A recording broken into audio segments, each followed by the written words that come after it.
Bismillahirrahmanirrahim. Assalamualaikum warahmatullahi wabarakatuh. Waalaikumsalam warahmatullahi wabarakatuh. Alhamdulillahi rabbil alamin. Wa bihi nasta'in, nahmaduhu wa nasta'inuhu wa nastaghfiruh. Wa na'udzu billahi min shururi anfusina wa min sayyiati a'malina.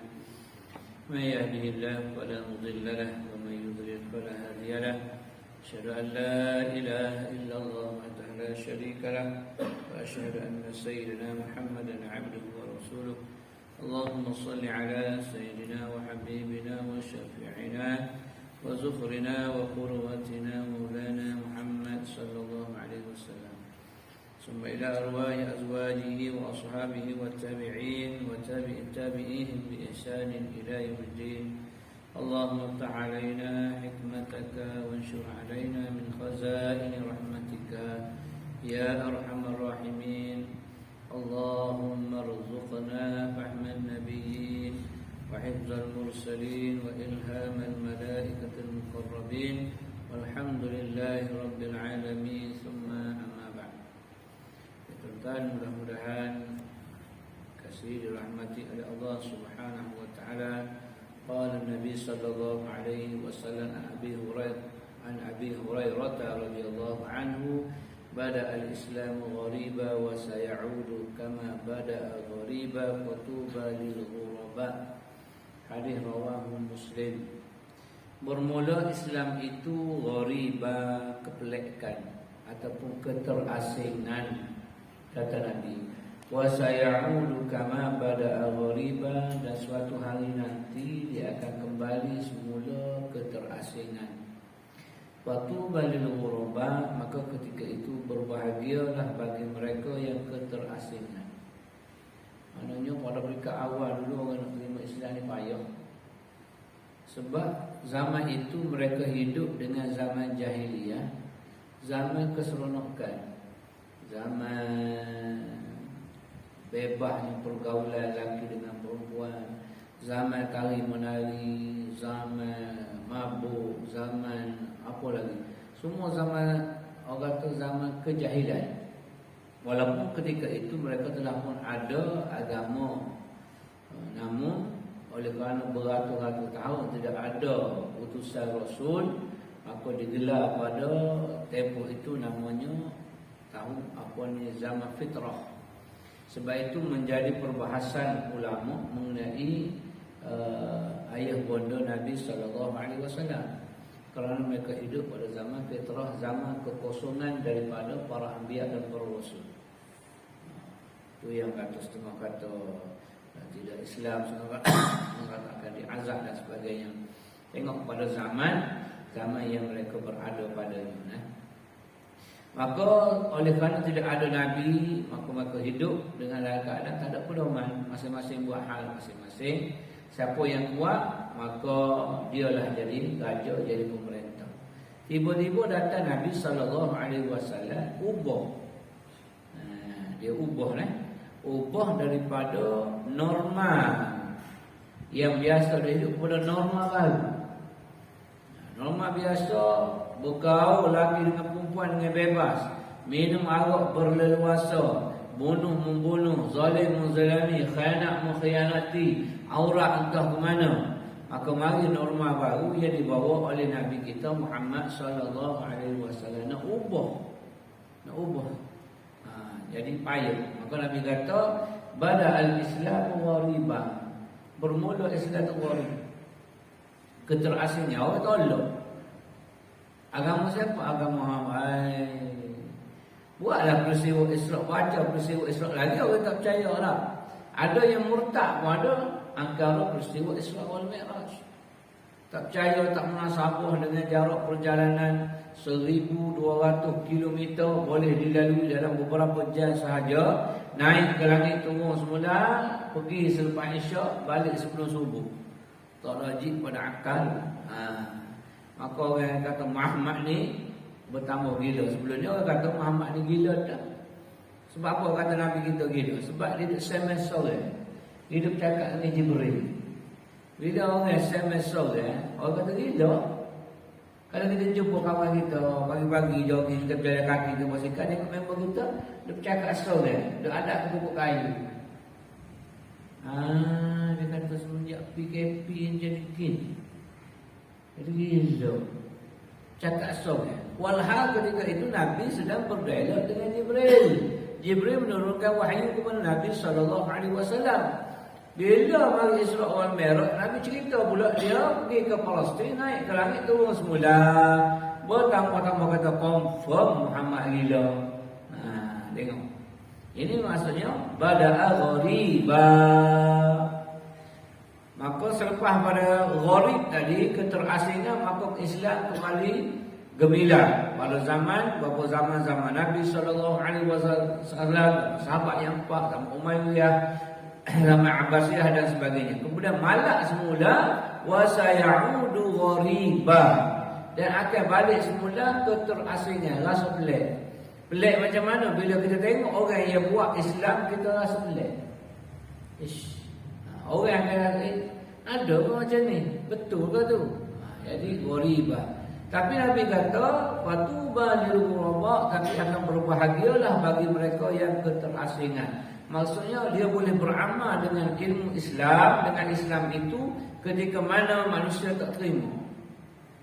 Ketika mana manusia ramai yang mendedahkan aurat tapi dia menutup aurat. Ketika mana mereka melanggar hukum Allah tapi dia tetap dengan menjalankan hukum Allah Subhanahu wa taala.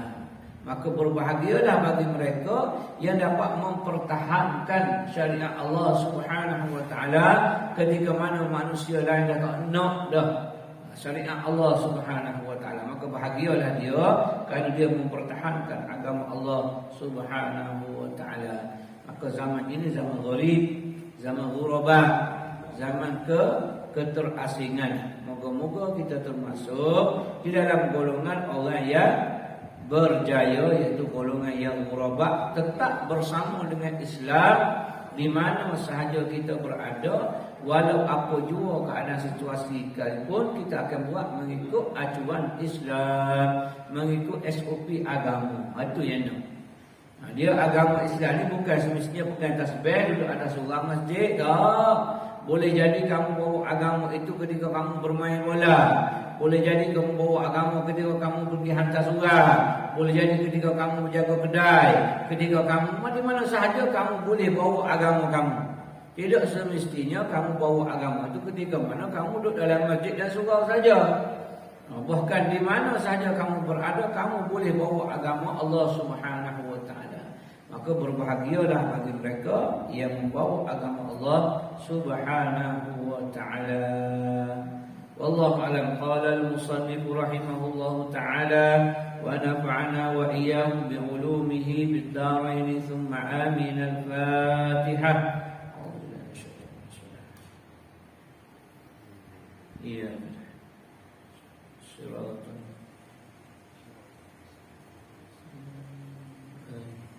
Muka surat 10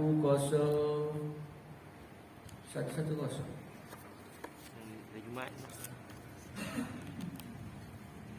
Ada Al-Roham. Baca dah Al-Roham. Sudah. Dah, Baca dah. Bila engkau masuk ke dalam masjid, maka tuntutlah saf yang pertama.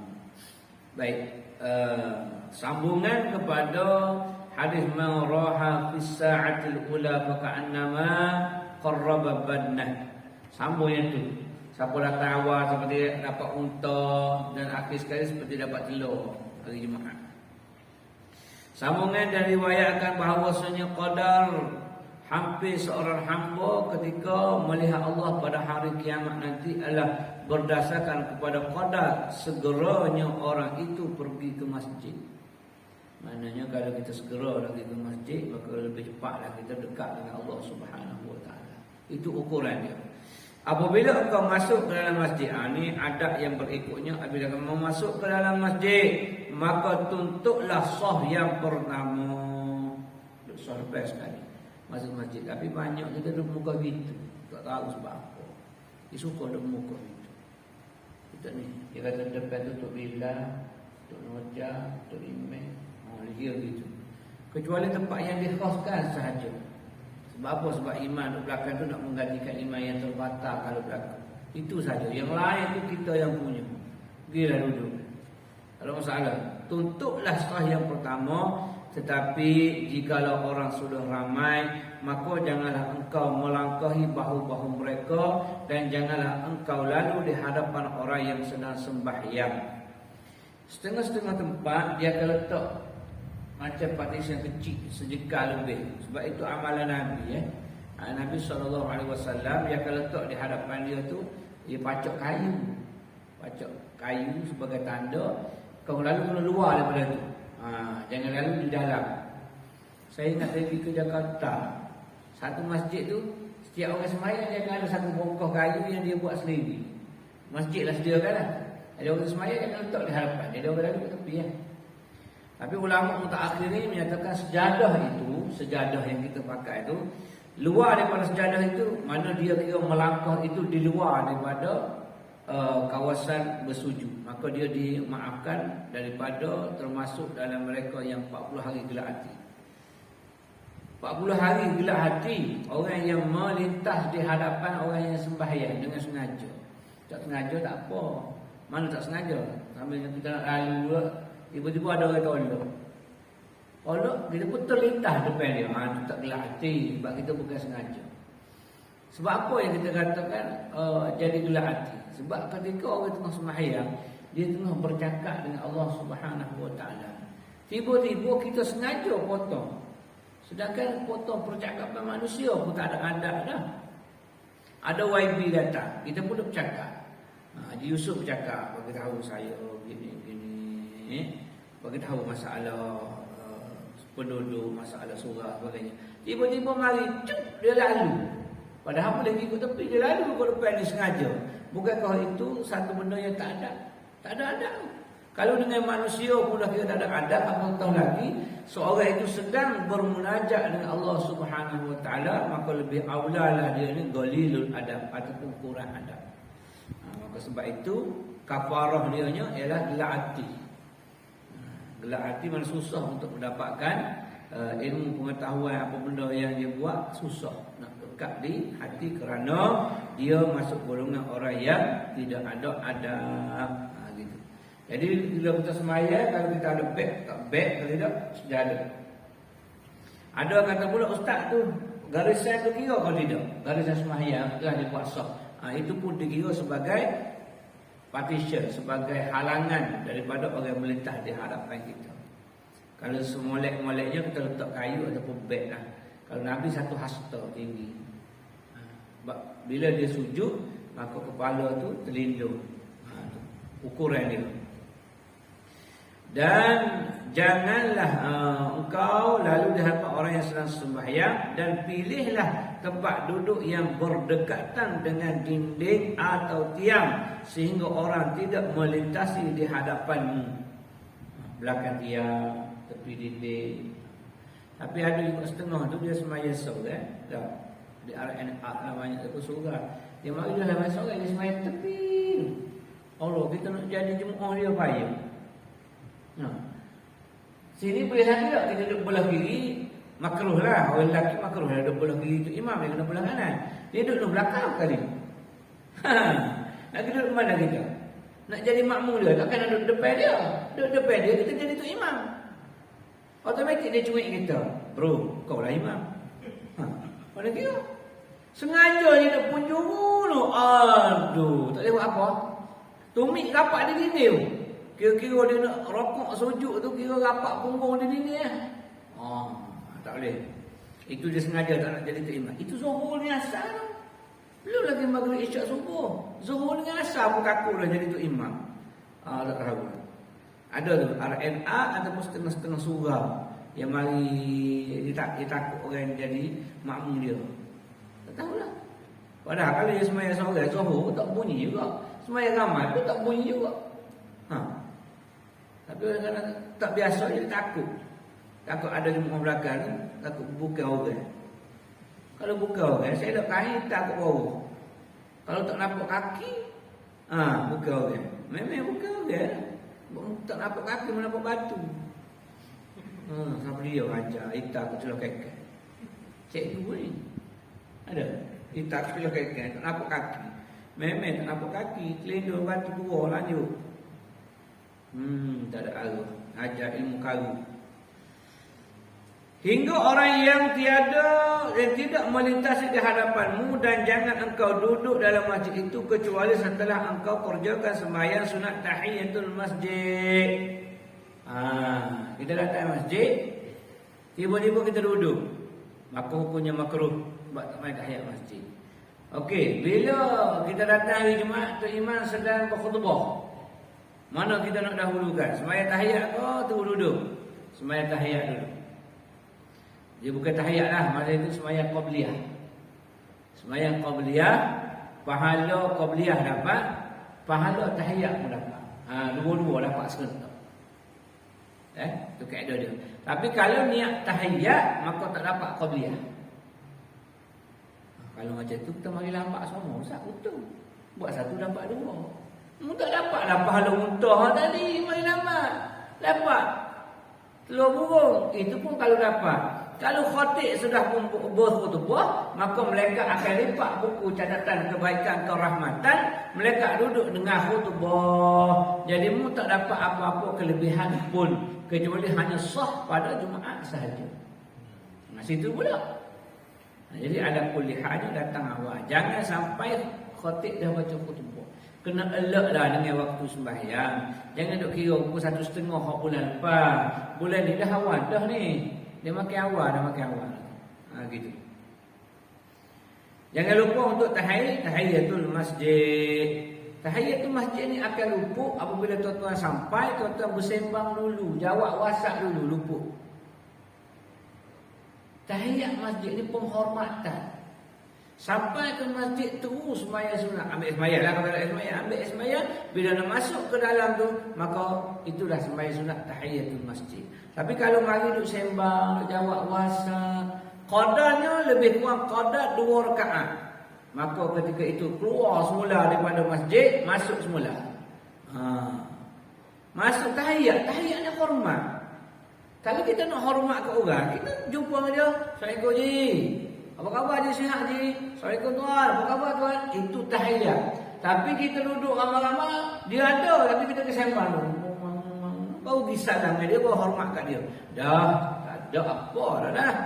Kau hormat kau orang lain dulu, kau ihtiram orang lain dulu sebelum dia. Ini tahiyatul masjid, penghormatan kepada rumah Allah itu dahulu. Jadi kita dahulukan yang itu sebelum kita nak sembang dengan kawan kita, kau nak tegur dia ke. Tapi kau setakat bagi salam, tidak apa. Qadar dia ialah lebih kurang 2 rakaat biasa. Lebih pada tu keluar semula, baru masuk tahiyat. Kalau ada waktu lagi lah. Kalau imam telah pun ataupun khatib sedang berkhutbah, tak payah buat apa lah. Tak payah keluar lah. Terus sembahyang tahiyat dan juga lepas tu baru duduk. Itu mazhab kita Syafi'i. Yang tengok lain saya pergi Mesir, tahun pertama sampai sembahyang Jumaat. Khatib baca khutbah. Kita pun ikut Syafi'i. Allahu Akbar. Dia marah. Dia pun tengok. La tusalli wal imam yakhtub, dia kata. Jangan sembahyang imam sedang berkhutbah. Kita faham tak faham, jawab apa sembahyang. Orang pakai tengok kita seorang, khatib ada marah kat kita. Dia orang Arab ni memang direct je. Kita nak baca khutbah, orang duk sembang, kita tak kata apa. Tengok, tu duk main game. Relax khatib kat atas. Dia tengok nampak sebelah tu. Haji Yusuf duk main. Bagi Yusuf ni, Yusuf ni apa Yusuf lain? Bukan dia seorang nama Yusuf, ramai lagi. Syek duk main game. Ataupun duk WhatsApp ke bini dia. Bini dia kata beli tomia, udah banyak. Siapa tu khatib tu nampak dia baca bawah tu. Senyap tu khatib. Bukan ambil jolok kapal lah. Jangan lagi. Dah. Arak derek ya. La tusalli wal imam yakhtub. Jangan sembahyang tu imam semua berkhutbah. Kita pun dah tengah sembahyang. Kita cak jeling kat orang. Jeling tak ada. Aku seorang. Mata. Beribu mata tengok kat kita. Rupanya mazhab dia bila khatib sudah berkhutbah, maka masuk-masuk sembahyang tahiyat. Terlupuknya tahiyatul masjid bila khatib telah berkhutbah, berpandukan hadis tadi, mereka dah lipat buku catatan amalan dia. Dah, bayar buat apa? Lepas tu baru kita tahu. Kita pun tak lagi lambat lah. Lagi awal. paling kurangnya 10 khatib naik mimbar. Paling lewat tu. Ngejah sendirilah waktu kita kan. Itu mazhab Syafi'i saya sebut tu. Mazhab lain dia punya pasal lah. Dan yang lebih baik hendaklah engkau kerjakan sembahyang sunat tahiyatul masjid itu 4 rakaat dan engkau baca pada setiap rakaat selepas suratul Fatihah akan surah Qul Huwallahu Ahad 50 kali. Amin. Awak nak kira? 50 kali kerana disebutkan dalam sebuah hadis rawahu Ad-Darul Qutni di dalam Gharaibul Malik wa qala la yasih, walaupun dia kata tidak sahih hadis ini, tapi disebut suruh baca 50 kali. Bahawa sesiapa yang mengerjakan yang demikian itu maka ia tidak mati kecuali setelah ia melihat akan tempat yang disediakan baginya di dalam syurga. Maksudnya dia ada tanda-tanda kebaikan. Dia boleh nampak. Seolah-olah dia merasakan dia rasa tak sedap badan aku ni. Arwah tok guru saya dia meninggal, dia sempat panggil anak-anak dia. Seminggu sebelum dia balik kata lah lupa-lupa mana tu, ayah rasa tak apa sihat dah ni. Tinggal lagi 3 hari. Ayah rasa tak lama dah ni. Masuk hari terakhir hari Jumaat. Dia kata aku nak ambil air semaya sekejap, aku nak semaya duha. Menjangan pergi ke mana semualah, tunggu sebentar. Habis semaya duha balik pun duduk atas sofa luar, kursi rotan lama ni pun duduk. Ibu tengok bini dia, weh, jaga anak-anak dah. Tak lama dah aku ni. Ibu tengok habis tu. Sekali tarik habis. Itu dia dah rasa. Itu Allah bagi kat dia. Jadi ini amalan dia disebut oleh Imam Ghazali ini amalan orang terdahulu. Dia nak jadi orang tasawuf, nak jadi orang baik, tak semestinya kita duduk masjid. Tak semestinya. Sebab ada juga orang mari masjid ada orang tak ikhlas. Ada juga orang pakai serban buat ustaz tak ikhlas. Ada pakai juga tak ikhlas. Buat kerja tak jujur, ada. Jangan kita kata kena kita nak jadi ahli tasawuf, ahli sufi, kena duduk masjid. Tahu? Kita boleh jadi ahli sufi walaupun kita seorang ahli berniagalah dengan jujur. Kita boleh jadi ahli sufi walaupun kita sembahyang sunat banyak di rumah. Kita boleh jadi ahli sufi walaupun kita hanyalah orang biasa sahaja. Tidak semestinya orang masjid, tidak semestinya orang sunat itu jadi ahli sufi, ahli tasawuf dah. Banyak benda ya, banyak keadaan yang boleh jadi orang itu jadi sufi ataupun ahli tasawuf, ahli yang berakhlak dengan akhlak Rasulullah sallallahu alaihi wasallam. Ya betul sekali hati kita jujur, ikhlas, jauh daripada sifat wujud, riya, takabur, sum'ah, kena jauh dari penyakit. Jadi antara penyakit-penyakit hati yang paling payah nak lepas ialah wujud. Wujud. Riya boleh lagi. Takabur boleh lagi. Wujud ni bahaya. Wujud ni rasa bangga diri, dia bahaya. Sebab penyakit wujud ni dia tak payah nak zahir kat orang. Dia buka rahsia rumah dia pun tengok ke rumah sebelah tu, rumah jiran dia. Tok Imam Al-Azim ni lah. Gelap lagi rumah Tok Imam. Pukul 3 pagi dah ni. Bangun. Ibu semaya, tahu Pak semaya.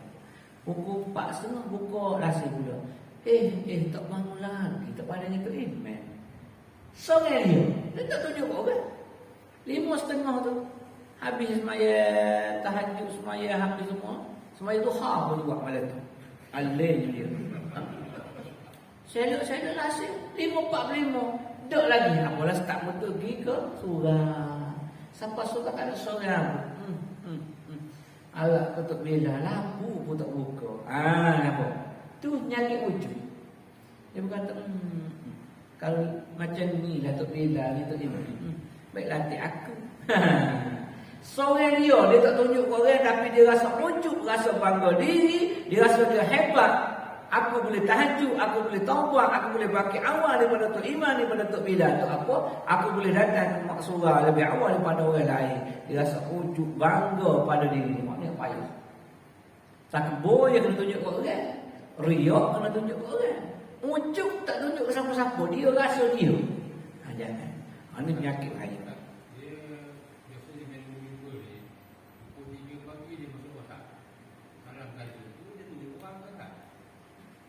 Itu atas dia rasa dia bangun awal, mungkin tahu cikgu suruh bangun juga. Pukul 3 dia akan hantar. Rasa timer pun. Dia tak bangun timer. Pukul 3 sen pada guru.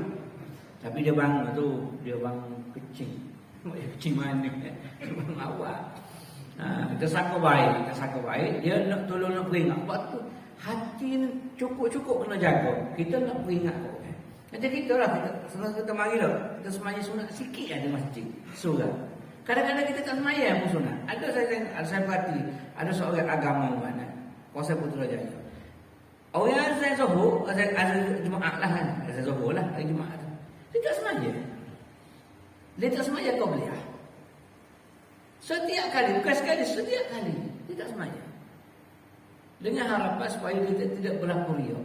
Orang yang meninggalkan suatu sunnah yang disunahkan kerana takut orang puji dia, itulah riak. Kena ingat, itulah riak. Orang yang sembahyang kerana memang itu sunnah yang ditutup, walaupun dia halaman khalayak, dia tak dikira riak. Sebab memang dia ditutup. Semua orang buat. Jadi bila semua orang buat, tak ada apa lah. Cikgu buat, Haji Yusuf buat, semua pakat buat. 2 rakaat. Saya tak masalah. Jadi tak ada rasa nak sombong, nak riak sebab semua orang buat. Tiba-tiba dia seorang yang tak buat. Dia dah rasa riak. Aku tak nak tunjuk kat orang aku ni tak semayang. Aku takut riak. Yang takut riak itulah riak. Hati-hati. Penyakit hati ni bahaya. Dia mudah sangat. Dia tak, bukan kata orang, ustaz sendiri pun. Dia boleh rasa ujuk. Kata, aku hebat aku. Kecana-cana orang. Kalau dia aku mengajar aku ketua, tak ada orang tidur story aku. Masuk TV lagi. Oh, dia ni mana? Apa ni kuliah? Tak mesti. Subuh malam maghrib. Lepas isyuk mana lagi? Online. Oh, hebat aku. Cukup. Haji tak tahu. Semua orang tahu. Saya oleh Allah Ta'ala yang tahu. Maka, fulus. Mu nak jadi wali macam mana? Mu nak jadi seorang sufi macam mana? Kalau begitulah hatimu. Kalau begitulah hati dan perasaan. Orang tak tahu kamu rasa ujuk, rasa hebat diri, maka jauh sama sekali. Sebab itu ulama kata tak semestinya kamu berada di rumah Allah itu kamu jadi wali. Boleh jadi kamu tidak berada di rumah Allah, tapi kamu ahli perniagaan, seorang pengembala kambing, seorang pegawai getah. Boleh jadi kamu wali Allah kerana kamu buat itu lillahi ta'ala.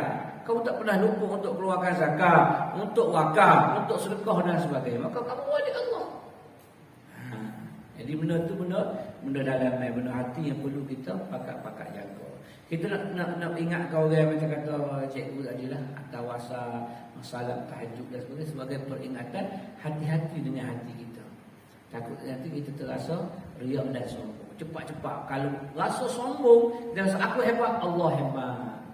Allah yang menggerakkan aku, Allah memberi kekuatan kepada aku. Selama ni kita lemah.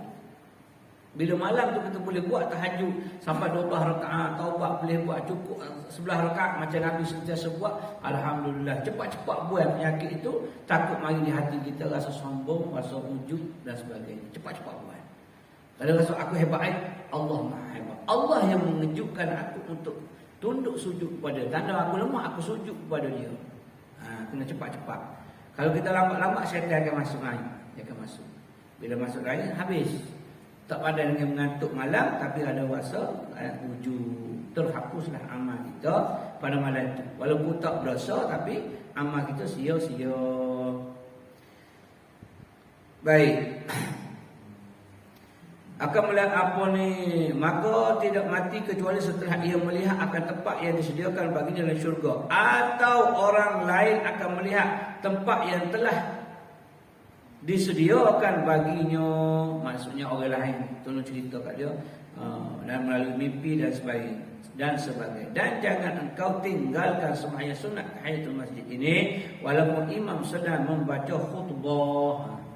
Ini pada mazhab kita Asy-Syafi'i. Tengok nota kaki dia kata, dan yang sebaiknya hendaklah sembahyang ketika itu diringkaskan untuk membuat yang wajib sahaja.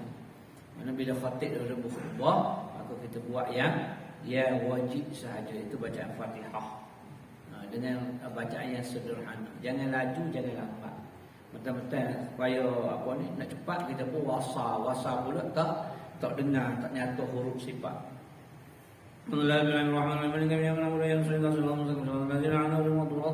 Amin. Allahu akbar. Kata gapo? Benda. Biarlah, jangan lambat sangat. Bismillahirrahmanirrahim. Alhamdulillahirabbil alamin. Arrahmanirrahim. Ambil apa? Belakang pendek-pendek tak payah nak ambil ma'arif sukun dan harakat. Ambil dua, satu alif, dua harakat. Alhamdulillahirabbil alamin. Arrahmanirrahim. Maliki yaumiddin. Tak apa. Ambil yang wajib saja sebab nak menghormati khatib yang sedang berkhutbah. Dan pada rakaat yang kedua surah Al-Kahfi. Ambil. Pada rakaat yang kedua surah Al-Kahfi dan rakaat yang ketiga surah Taha dan rakaat yang keempat surah Yasin. Apa macam? Ada berani? Habis. Al-Kahfi dia cari pada mana ekor mana. Jadi gini, ini amalan sufi, orang-orang Arab yang hafal Quran. Kita jangan memberat. Kita ikut kul ya ayyuhal kafirun, kemudian kul huwallahu ahad. Sebab namanya sunat. Cuma disusun ini ialah sunat yang paling baik. Ini bacaan dia. Macam bacaan subuh kan lain. Bacaan subuh lain, bacaan maghrib itu dia ajar. Tapi oleh kerana kita kemampuan kita orang ajar. Orang ajarnya orang selain pada Arab yang tidak menghafaz banyak Al-Quran, banyak ayat Al-Quran, maka qadar kemampuan kita Allah Maha mengetahui. Jangan rasa beban kalau boleh buat aku, jangan. La yadrukul kulluhu. Jangan tinggal semua. Ma la yadrukul kulluhu la tarku kulluhu. Mu tak boleh ambil semua, jangan tinggal semua. Gitu. Tu kaedah Arab lah. Jangan tinggal semua. Mu tak boleh ambil semua, tapi jangan tinggal semua. Mu ambil hak mana mu boleh, hak tak boleh tak apa tinggal lah. Gitu. Maka hendaklah engkau jikalau tidak mampu membaca surah-surah ini, maka hendaklah engkau gantikan dengan surah Yasin, surah Ad-Dukhan. Payah juga. Alif Lam Mim Sajadah, nyanyi juga. Surah Al-Mulk boleh sikit. Dan jangan engkau tinggalkan membaca surah-surah ini pada malam Jumaat, dan kelebihannya yang sangat banyak. Malam Jumaat bukan khusus untuk baca Yasin sahaja, bahkan surah-surah yang disebutkan tadi sunat juga baca. Cumanya kita di Nusantara ini termasyhur dia dengan baca Yasin pada malam Jumaat. Tidak menjadi kesalahan. Dengar baik-baik. Tidak menjadi kesalahan baca Yasin pada malam Jumaat. Yang menjadi kesalahan kita menyatakan Nabi baca Yasin pada setiap malam Jumaat. Itu salah. Tak boleh kita kata Nabi baca Yasin setiap malam Jumaat. Kerana Nabi tidak setiap malam Jumaat dia baca Yasin tau. Ada kala Yasin, ada kala Waqi'ah, ada kala Kahfi, ada kala Al-Mulk, tu setiap hari dah Al-Mulk. Gitu nak baca Yasin dah kan. Orang kita dapat hafal Yasin melalui bacaan setiap malam Jumaat. Dia tak hafal satu baca budak hafiz dah. Tapi dah biasa dah baca. Dah 40 tahun dah baca Yasin malam Jumaat. Maka hasilnya dia boleh baca surah Yasin tanpa menghafaz. Itu kelebihannya. InsyaAllah azan dulu. Lepas tu tersambung sikit. Kita semayang. Dan sesiapa yang tidak boleh membaca surah-surah ini, surah ini sebut tadi lah, maka hendaklah ia menggantikannya dengan memperbanyakkan membaca Qul huwallahu ahad. Kita tak mampu nak baca Dukhan, Alif Lam Mim Sajadah, Al-Mulk dan sebagainya pada malam Jumaat itu, maka ulang-ulangilah Qul huwallahu ahad 3 kali sama dengan khatam Quran. Sebab Qul huwallahu ahad di antara surah yang paling banyak berkaitan dengan uluhiyah ataupun tauhid, mengenai keesaan Allah Subhanahu wa taala. Pendek ya, qul huwallahu ahad, Allahus samad, lam yalid wa lam yulad wa lam yakul lahu kufuwan ahad. 5 akidah di situ. 5 akidah besar, iaitu tunjang kepada segala yang lain, iaitu Allah itu esa, Allah itu tempat tempuan, Allah itu tidak beranak dan Allah itu tidak diperanakkan, dan tiada sekutu jua bagi Allah Subhanahu wa taala. Di situ saja. Sebab tu ulang-ulanglah qul huwallahu ahad dan memperbanyakkan mengucap selawat ke atas Rasul sallallahu alaihi wasallam. Habis. Maksudnya kalau tak mampu, yang ni qul huwallahu dengan selawat banyak-banyak. Sehari level-level kita ni ambil 100. Level-level kita. Kalau bid'ah kerja daripada rumah banyak lagi, buat 1000. Sebab kita tak layan kan. Kalau Google Meet pun kita buka sahaja Google Meet, ikut channel dia bagi, tak buka, tutup video, tutup suara. Kita pun pergi main buat titik, sapu-sapu. Begitulah Google Meet. Tahu dah. Tak payah warok lah. Jadi nak ganti itu selawat banyak-banyak. Kalau bid'ah lagi lah, selawat sambung lagi sampai 29 bulan. Tak.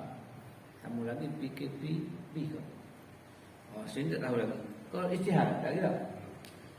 Saya 2 lagi istihad. PKPP ke, PK tak ada dah. Tak ada PK apa-apa. Sebab sekarang bila PKPP dia bukan lebih teruk, mana kesesakan bahawa air itu lebih jauh. Lebih nak pemulihan, nak bagi pemulihan. Dia sebut itu hari Putrajaya sebagai sebuah negeri yang berasingan daripada Kuala Lumpur tak sama. Jadi dia nak menyekat daripada orang yang nak masuk Putrajaya tak kebawa penyakit. Tapi bawa air itu bukan sekat tu. Itu nak tahan orang yang dah masuk nak keluar. Standby. Siapa orang Selangor yang masuk semayang Putrajaya, keluar ikut Nasrul Quran, kena tahan tak boleh 10,000 standby. Hak minggu boleh 1,000 lagi. Bagaimana ya Ji? Mari semayang Masjid Besi dengan bangganya mari semayang. Oh, litah negeri tu, litah nak Allah dekat tu yang duduk kajian tu lah nak pergi semayang ni. Yalah kajian-kajian juga negeri-negeri juga kita samen Allah minta maaf lah cik. Minta maaf juga aku 1,000 lah. 1,000 kan. 1,000. Ada 1,000 nak 10 pula tak. Mana habis polis ya. Kawan-kawan kita mari semayang macam mana? Tak apalah. Pengorbanan bagi semula 1,000 ke 10,000 beli waksin kan murah. Bayar balik ke waksin tu terpaksa lah. Jadi ala kuliah jangan langgar SOP lah. Jangan langgar SOP. Tapi ada orang kata kau dah resi 14 tu kenapa kena juga? Ada jujur sangat. Ya aku tak jujur ustaz marah dah. Hello lah sikit. Mana balik resi 14? Duduk mana? Duduk 14. Okey. Ni 14 dah. Mana? Kajar, jujur, ikhlas, khulus, mulus, fulus. Muncul sekali dah. Bukanlah ajar lepu hello sikit. Mana resi 14? Tak kata pun kata resi 14 tunjuk resi 14 tunjuk. Tak lepu resi 14 itu. Tak. Kalau mai resi 14 mana? Resi 15. Tak hanya apa dah.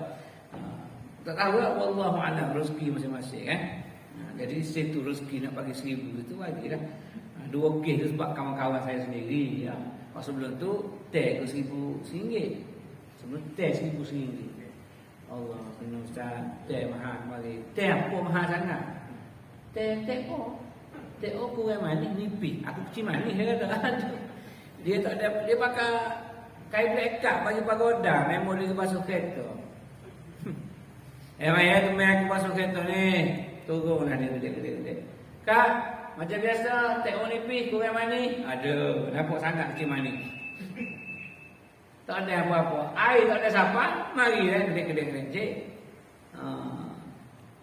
Mana emas ada lah poket pakai. Nama scan tadi. Allah baru siapa tak ada scan. Saya pun baru siapa juga 1,000 kan. Allah cik minta maaf cik. Mau minta maaf dengan pegawai KKN dalam kereta. Okay? Susah. RM1,000. Harga tem kata. Pahit lepas kata. Aduh sial macam mana. Rezeki dia lah. Ala boleh saya kata dah. Ikutlah SOP sementara norma baru. Macam mana? Saya tak nak kira. Saya ikut SOP belakang sini. 1.5. Orang 0.5 dia 1.5. Mana ikut SOP dia okey ya. Alhamdulillah lah. Ikutlah sementara. Selagi tidak bercanggah dengan hukum Allah Ta'ala, ikutlah. Kalau bercanggah dengan hukum Allah Ta'ala, tak boleh ikut dosa. Sikit je lagi. Ini apabila imam telah keluar naik ke atas mimbar, maka putuskanlah segala doa dan perkataan, dan hendaklah engkau memberi perhatian sepenuhnya untuk menjawab azan, dan setelah itu didengarilah khutbah dengan penuh perhatian dan tinggalkan percakapan sama sekali, kerana disebutkan dalam hadis innaman qala li sahibihi wal imam yakhutub ansit faqala lagha wa man lagha fala jum'ata lah. Ini matan yang ni, matan Abu Hurairah lain sikit tapi maknanya yang sama Fakok larauta kan. Dia selalu khatib sebut ataupun bila dia sebut tu. Fakok larauta. Yang ni wa man lahu fala jum'atalah. Sesungguhnya siapa yang bercakap-cakap kepada kawannya ketika khatib membaca khutbah, diamlah kamu, maka orang itu telah sia-sia. Orang itu telah sia-sia, dan siapa yang sia-sia bermakna ia tidak mendapat pahala Jumaat. La jum'atalah maksudnya la manfaata li jum'atihi. Tidak ada manfaat apun tidak ada pahala bagi Jumaatnya. Sah saja. Tak ada pahala. Sebab dia bercakap, kata kepada muda, diam, jangan bercakap. Kata orang jangan bercakap, mencakap juga.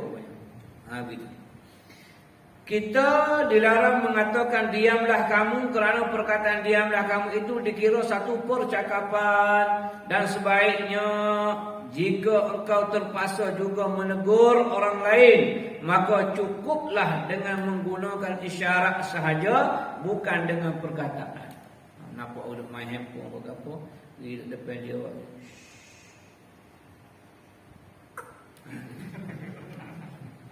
Okey ya. Tapi lama dia pun duduk tahu. Oh tak dia. Belawai bercakap situ. Oh jadi hijau pula tak boleh. Mana kita sekali budak-budak kecil anak-anak. Yang anak-anak dah biasa bercakap. Orang tua-tua dewasa macam kita tak bercakap dah, dia buah dah. Dia buah tu. Ada juga hak jenis macam tu. Sebab dia tak dengar kan. Kalau dia cakap apa dia tak dengar. Kemudian sembahyanglah engkau bersama dengan imam seperti kaifiat sembahyang telah disebutkan. Apabila engkau salam dan sesuai daripada sembahyang, maka sebelum engkau berkata-kata sesuatu, hendaklah engkau baca dahulu surah Al-Fatihah 7 kali. Ini tak berlaku ni. Di abad ini, di banyak negeri tak berlaku. Di Kelantan ada lagi lah. Di pondok-pondok masih ada lagi. Bacaan 7 kali Fatihah, 7 kali Qul Huwallah, 7 kali Al-Falaq, dan 7 kali An-Nas. Kerana yang demikian itu akan memelihara engkau daripada gangguan syaitan. Batu amalan orang dulu pula. Kita nampak macam siapa ajar dia kan? Ni dia ada sadaran, tapi bila kita tanya dia tak tahu, tak ingat. Macam kita sekarang kita belajar style orang dulu lah. Dia datang dia dengar dulu ustaz ni bagi tahu baca 70 Allah 777 lepas sembahyang Jumaat. Dia baca kitab apa? Aduh aku lupa kitab apa. Style dulu kita ni. Balik kepada asal. Ya. Tak ingat kitab mana. Tapi orang dulu dah amal ni. So dia ingat saya sekolah rendah kecil ni amal ni. 7 kali Fatihah tak akan bergerak duduk macam tahiyat lah. Selagi tak habis. Hak mana nak cepat nak balik lah. Dia tak peduli. Sekarang kita imam ni bagus. Dia meraihkan jemaah tu. Assalamualaikum Allah. Al-Fatihah. Kalau nak baca Al-Fatihah. Kalau tak, sallallahu alaihi atau apa? Senyap. Pakai lepas begitu. Ada. Dah, tapi bukan di sini. Nu jauh di utara. Dia senyap kan. Tafakur macam orang mati ada juga. Ya, sebab dia kata Nabi tak berdoa ramai-ramai. Biarlah hal tu. Jadi kita jangan ada ikut yang tu. Yang ni takut nak meraihkan orang pergi kerja apa. Sebenarnya kita boleh buat berkat daripada majlis tu. Mungkin dia keluar sebab dia nak ambil anak, nak kerja balik. Biarlah, tak apalah. Jadi tuan-tuan yang dalam perjalanan naik motor ke, naik kereta ke, baca juga yang ni. Walaupun disebut oleh Imam Ghazali ini, jangan bergerak daripada keadaan asal kita tak ada tahiyat tu. Baca Al-Fatihah 7 kali, 3 kul ni 7 kali semua sekali. Oleh kerana kita bukan nak meninggalkan majlis tersebut, tapi oleh kerana ada tujuan lain lagi. Maka dalam perjalanan itu bacalah Alhamdulillah 7 kali, Qul huwallahu 7 kali, Qul a'udzu bil falaq 7 kali, Qul a'udzu birabbin nas 7 kali. Maka kita akan dapat semua kelebihan ini. Terpelihara engkau daripada gangguan syaitan. Maknanya syaitan nak ganggu, dia mari ganggu, tapi terpelihara. Mana kalau dia suruh ambil rasuah kita tak ambil. Ambillah rasuah ni sebab nak buat ni tak kena bayar RM1,000 nak bayar. Kita pun tengok dia pun holok kita 100, kita tak ambil. Holok 500. Bukan kerjaan buat ni. Holok 1,000 boleh lah. Mana gangguan syaitan dia mari goda kita, mana kita terhindar. Kalau banyak dari sikit ataupun mungkin langsung tak buat tu. Ini amalan orang-orang sufi dahulu. Sehingga sampai ke minggu hadapan. Maksudnya godaan syaitan itu dapat terbabas, terlepas. Digoda tapi macam kita pakai baju besi lah, orang tembok kena pedih-pedih tapi terkali, tak masuk apa ke dalam. Macam tu juga dengan baca ini sebagai rida, sebagai pelindung kita. Jadi amalan ni boleh buat, jangan tak buat. Ini amalan ahli sufi dan ia akan menjadi benteng yang kukuh bagimu untuk menghadapi godaan syaitan. Setelah itu baca olehmu akan doa Allahumma ya ghani ya hamid ya mubdi'u ya mu'id ya rahim ya wadud aghnini bihalalika an haramika wa bi'ata'atika an ma'siyatika wa fi fadlika amma siwaka. Ini tuan-tuan dah selalu baca alhamdulillah. Seperti setakat tu mana lazimilah baca Allahumma ya ghani ya hamid ya mubdi'u ya mu'id ya rahim ya wadud aghnini bihalalika an haramika. Kayakanlah aku dengan benda-benda yang halal daripada benda yang haram. Mana biarlah aku sentiasa berada dalam benda yang halal. Wa bi ta'atika an maksiatika. Kayakanlah aku, hebatkanlah aku dengan ketaatan kepada engkau berbanding dengan kemaksiatan. Wa bi fadlika amman siwa, dan akan kelebihan engkau, anugerah engkau kepada aku selain daripada engkau. Biar kita rasa kelebihan yang Allah berikan kepada orang-orang hebat, Allah berikan juga kepada kita. Aku tidak mengharapkan kelebihan lain melainkan kelebihan yang engkau berikan ya Allah. Itu di antara amalan belum habis lagi tu, dia amalan hari Jumaat selepas daripada sembahyang Jumaat. Wallahu a'lam. Kita berhenti pada lafaz selepas sembahyang Jumaat, hendaklah engkau sembahyang sunat ba'diyah Jumaat 2 rakaat, 4 rakaat ataupun 6 rakaat.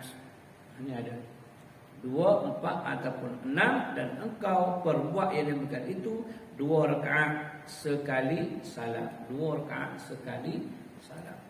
Itu amalan sufi. InsyaAllah mudah-mudahan sedikit sebanyak perkongsian pada malam ini.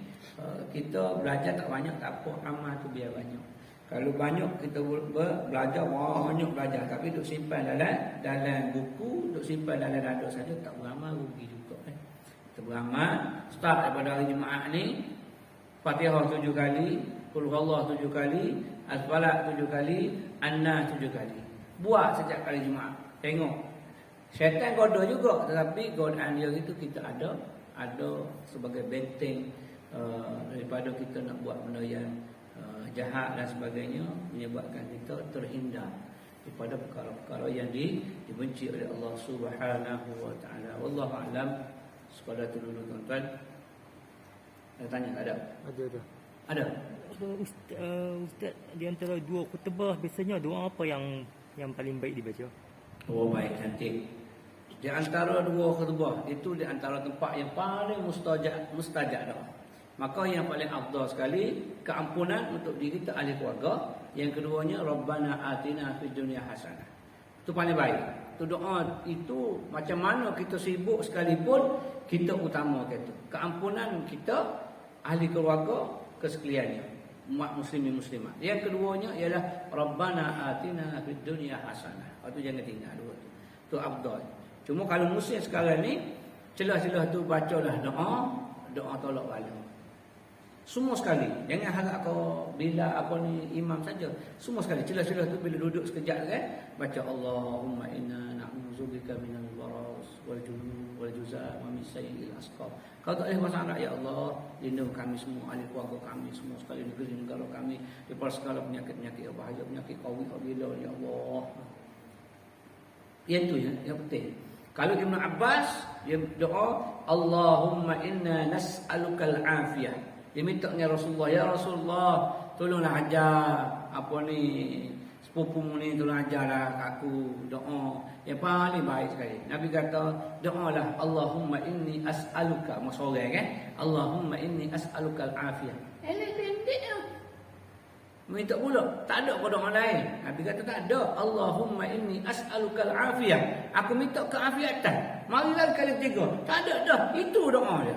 Doa pendek dan paling baik. Allahumma inni as'alukal afiyah. Seorang. Kalau ramai Allahumma inna nas'alukal afiyah. Sebab apa? Afiyah itu keselamatan masuk semua. Selamat dunia, selamat akhirat, selamat zahir, selamat batin, selamat belaka. Afiyah satu tu besar. Itu yang Nabi ajar yang maksud. Jadi celah-celah di antara dua khutbah itu nak baca tambah yang tu pun alhamdulillah. Tapi tu yang bila baca innallaha wa malaikatahu yusholluna 'alan nabi itu kenapa bila baca macam tu? Itu nak menggantikan, itu bukan doa.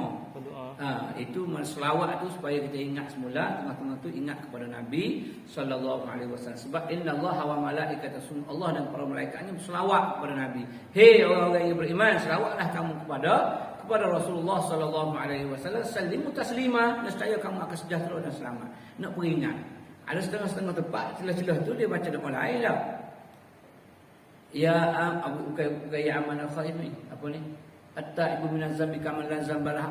At-taibu habibur rahman, dia pakai baca doa macam-macam. Selawat, doa yang ikut negeri. Ikut negeri. Sekarang ni ada setengah tempat buat, ada setengah tempat diam. Masing-masing doa. Sebab masing-masing ada nawaitu, ada niat masing-masing. Tapi kita paling comel tadi lah, keampunan, selamat dunia akhirat. Tambah muslim sekarang tolak bala, tambah Ibn Abbas afiyah. Sebab di celah-celah di antara dua khutbah itu, di antara tempat yang makbul doa. Laisa bainahu bainallahi hijabun. Tidak ada hijab di antara orang yang berdoa dengan Allah pada ketika itu. Lain? Saya dah dengar Ustaz punya pasal semayang atau kursi ni. Memang masa dulu tahun 85 dulu memang ada satu Ustaz daripada Kagat. Dia aksiden. Jadi dia kuliah jadi imam, dia semayang berunjuklah. Dia semayang jadi imam. Tapi soalnya makmum sekarang. Makmum sekarang Ustaz kata boleh berunjuk, tetapi kita takut fitnah pula orang kata. Apa pula ni makmum jadi imam kata berunjuk, tak ada adab ke? Itu yang pertama. Yang keduanya masalah macam saya, dia bukan tak boleh berunjuk Ustaz, dia kaki ni salah. Okey. Itu yang masalah tu. Tapi bukan tak nak berunjuk, tapi apa yang Ustaz cakap tu memang betul lah, boleh berunjuk, tapi kita takut fitnah pada orang lain. Macam mana? Okey. Sembahyang duduk atas kursi pada zaman Rasulullah sallallahu alaihi wasallam tak ada. Tak ada sembahyang atas kursi. Nabi dia ambil tiga pilihan ketika mana sakit.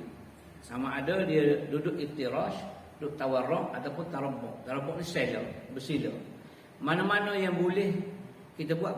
Okey. Mungkin tiga keadaan tadi haji tak boleh buat tu. Sebab dia melibatkan semua lipatan lutut kan. Tak boleh buat. Okey. Bila tak boleh buat, sama ada atas kursi ataupun melunjurkan kaki. Bila kita lunjurkan kaki, kita ambil rida ataupun sejadah kita tutup di hujung kaki untuk menunjukkan hormat, tidak menghulur kaki kepada jemaah lain yang akan bersujud sebelah kiri dan juga kanan. Kalau tidak, kita akan duduk atas kursi saja. Takbir berdiri ketika mampu itu, berdirilah selama mana kita mampu berdiri. Kemudian ketika rukuk, kalau mampu lagi rukuk lagi. Ketika sujud itu sahaja tak boleh, maka ketika itu barulah kita duduk di atas kerusi. Itu bagian ihtiram kepada yang lain. Sebab itu kalau orang faham, orang sakit duduk macam mana nak sembahyang, tak timbul isu masalah kita hormat tak hormat kat dia. Kalau tu imam okeylah, dia seorang-seorang dia lah.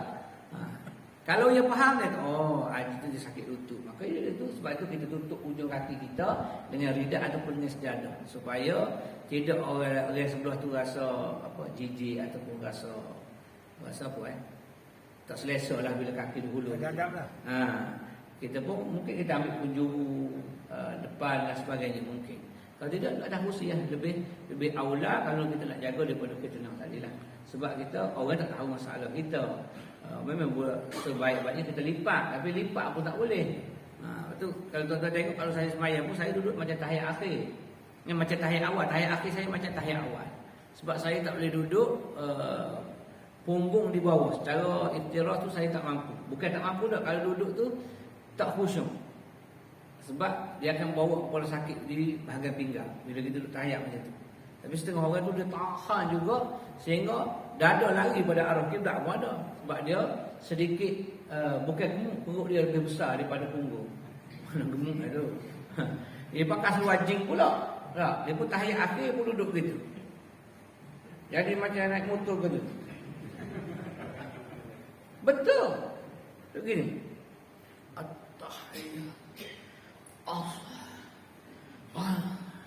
Tok email nak baca panjang sikit ya. Doa lepas tu dia pun apa kecil besar tok email nak email. Inilah bahasa email tak erti bahasa. Nabi ajar dah semayang kena ringkas, kena ambil kira orang belakang sama ada sakit, orang tua budak dan sebagainya. Ini tok email tak erti bahasa ni. Padahal dia duduk tu tak erti bahasa. Kalau kamu dah tak mampu duduk sebab lemuk banyak sangat, kau duduk macam tahiyat awal habis cerita. Memang selesa. Dan dalam duduk ini mazhab pun itu bukan Wahabi. Mazhab pun ada duduk macam tu, antaranya ialah Imam Hanbali. Imam Hanbali berdiri lutut terus. Lutut tu berdiri. Tahiyat tapi lutut berdiri. Kaki lipat. Setengah tu dia pacak belakangnya. Punggung duduk atas dua tumit, ibu jari pacak macam tu. Tahiyat. Itu mazhab, bukan Wahabi. Jadi kita kalau kita rasa murahaqah, rasa penat duduk macam tu, jangan kita ambil sunat sehingga membatalkan. Sebab dada kita lagi ni dah. Dada kita. Sebab tu kan sengit tak tanya cuba buat hak mana lemuk banyak. Hak tak ada lemuk tak apa, tak ada lemuk tak apa, hak lemuk banyak. Pakai wajing boleh. Kalau wajing ketak ataupun askar. Saya askar tengok kata muka ayah duduk lah situ. Huduh sangat tengoknya. Lepas tu mu akan kata aku, baca tahiyat panjang. Mu duduk tak selesa. Duduk tak selesa selagi ada mazhab yang boleh duduk demikian. Macam Ki Haji tadi kalau kata rasa kursi lebih selesa, lebih duduk atas kursi lah. Mungkin kita mari awak, kita ambil penjuru. Ambil penjuru. Yang lain tu faham, bagilah keluar, kita duduk di penjuru. Orang yang agak sakit, pakai kursi dan sebagainya. Ataupun nak lunjurkan kaki. Nak lunjurkan kaki, mungkin dia sujud pun dia payah juga, rokok pun. Macam tu lah juganya. Tapi mana yang selesa? Sebenarnya keadaan atas kursi ataupun duduk tu, mana keselesaan kita yang paling selesa? Itu sahaja. Kalau semaya wajib lah, semaya sunat tak ada masalah. Duduk lah macam mana pun tak apa. Kita sihat ni, kejap lagi semaya berdiri. Tiba-tiba semaya ba'diyah isyak kan, kita pun duduk. Orang nak kata tegur, jenis apa? Tak ada berdiri molek-molek semaya sunat duduk. Aduh. Belajar tak habis ni. Belajar tak habis. Belajar tak habis. Cumanya pahala duduk separuh daripada pahala berdiri. Pahala duduk separuh daripada pahala berdiri. Tarawih akan datang, sepakat semua ni kita pakat semaya duduk semua. Biar orang lalu tengok, Al-Aziz tak buat tarawih tahun ni. Semua duduk. Duduk semua. Tapi 23 sekali witir. Macam. Kul huwallah inna aqaina. Kul huwallah inna aqaina. Orang tak siap, kita siap mari. Duduk. Sedap selesa sekejap ya. 23 sekejap ya. Pakak balik bicaranya pengusi. Ramai mari confirm. Baca Qul huwallah, inna a'tayna. Qul huwallah, inna a'tayna. Sekali inna a'tayna. Lepas tu Yasin. Yasin bukan semua, Yasin saja ya. Ramai nak tak muak ni. Maya Jumaat. Lain dah, ada soalan? Tak ada. Aku dah. Saya dengar ada ceramah dalam bila kita baca Fatihah, dua dia lepas tu terdahulu kita perlu ulang ayat ke ataupun kita perlu ulang Fatihah. Baik. Yang biasa dia pun orang semua. Iyyaka na'budu wa iyyaka ambil iyyaka na'budu. Tak payah ambil bismillah, alhamdulillah semula. Ambil di kepala ayat masing-masing. Kalau kita ambil semula ni batuk pula, rasa subuh mau duha pula. Macam tawah lah. Tawah mazhab Hanafi. Tawah mazhab Hanafi. Tawah lah. Habis-habis tawah satu pusingan. Masuk pusingan kedua, tiba-tiba terketum. Sambil ismaya. Mari sambung. Kedua. Ini sambung start mula-mula. Syafi'i tak. Syafi'i akan start yang kedua. Lepas tu setengah-setengah orang dia cerdik, dia campur semua mazhab. Batal semuanya yang guna Hanafi. Lah, mana satu dengan perempuan tak ada masalah. Tapi bila batal pusingan, dia kira Syafi'i. Masa tidur siang hari, Syafi'i kata qailulah sebelum zuhur. Hambali kata qailulah selepas zuhur. Dia gabung sekali. Dia tidur dua-dua. Zuhur tidur sebelum, zuhur selepas. Oh cerdik. Dua-dua. Orang kata tidur pula lepas zuhur. Qailulah. Syafi'i kata sebelum. Hambali. Lepas ni dia. Dia kata Hambali dia kata. Tadi aku tengok tidur sebelum zuhur. Tadi Syafi'i. Jadi dia utuh. Jadi nak utuh ni kena belajar banyak. Jadi mazhab Hanafi kalau tawaf batal satu, batal semua. Jadi bacaan tadi, kita kalau batuk di ayat itu maka ulang semula daripada ayat yang awal lah. Maksudnya pada ayat kedua lah, ayat ketiga lah. Bukan bermula pada ayat Alhamdulillah yang pertama. Sebab apa ulama suruh ulang situ semula? Sebab makna takut tergantung masa dia batuk tadi. Kalau makna tak tergantung tak apa. Iyyaka na'budu wa iyyaka nasta'in ihdinas siratal mustaqim siratal ladzina an'amta 'alaihim ghairil apa? Sebab dia ada predikat dia tu yang mana tidak menjejaskan makna. Walaupun pada waktu disunatkan dia sambung, tapi oleh kerana dia tak sempat, maka dia boleh sambung di situ. Pada hak adilah ihdinas siratal mustaqim siratal ladzina an'amta 'alaihim ghairil an'amta 'alaihim ghairil maghdubi 'alaihim waladdallin. Mana kalau orang berhenti di situ dia tidak mengganggu makna, tidak memberi makna yang lain. Maka kalau dia batuk selepas tu boleh sambung ghairil maghdubi 'alaihim waladdallin. Amin. Tapi seafdalnya ulang semula. Gitu. Kalau kita mula daripada alhamdulillah, maka sekali tu ialah jadi tu imam ya. Waktu kita mu batuk batuk sama ulang semula. Padahal kita tak ingat sebenarnya batuk standard lah. Nak jaga sikit. Wallahu alam. Moga-moga kita semua sentiasa dalam rahmat dan juga kasih sayang Allah Subhanahu wa taala. Hari ini dah masuk Syaban, tinggal lagi 29 hari ya. Syaban dah. Maka perbanyakkanlah ibadat pada bulan ni.